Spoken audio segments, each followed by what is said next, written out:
75 বছর টানা এই বেঈমানরা মুসলমানের রক্ত ঝরাইতেছে। 75 বছর টানা।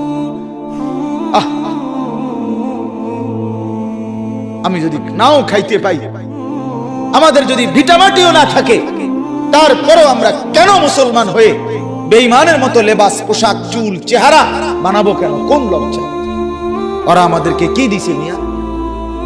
বলো বলো ছেলেরা, তোমাদের এই বিকৃত চুল রাখার পরে কোন ফুটবল খেলোয়াড়, ক্রিকেট খেলোয়াড় তোমারে 2টা পয়সা কোনোদিন দিছিনি? কোনোদিন? তো তুমি কিত্তা গিয়া তারে অনুসরণ করলা? তোমারে 2 পয়সার বন খাবাইছিনি কোনোদিন? তুমি কি পাইলা? আমারে কও, কি পাইলা? সমাজ তোমারে ভালো মনে করে। এই বিশ্রী চুলওয়ালা ছেলে তোমরা বলো, একটা ছেলে বলো যে আমারে যেই দেখে সেই আদর করে, সেই আমারে কাছে টানে, সেই আমারে মহব্বত করে, খোঁজ খবর নেয়, এরকম একটা ছেলে দাঁড়ায় বল আমি নেমে যাবো বেড়া। তোকে ঘৃণা করে সমাজ। তোর চুল দেখে ভয়ে কিছু বলে না, যে না দেখতে মনে হয় বখাটে, ই দৌড়ালায় না হতে এলায় কম জানা মাতিস না, যা চলু খেতে তোর মতো দিয়ে ফিট তার কোয়ারে চলুকতে তার মতো।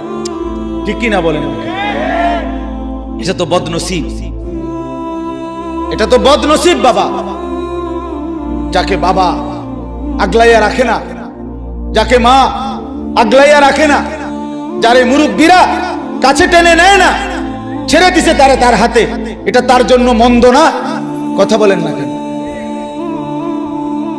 কেউ যদি সংশোধন না করে, কেউ যদি আগলাইয়া না রাখে, তো মানুষ সভ্য, ভদ্র, সুন্দর, উত্তম আখলাকওয়ালা কিভাবে হবে? কেমনে হবে? এটা কি ছাগলের ছাও? এটা কি গাভীর বাচ্চা? তো মানুষের বাচ্চা।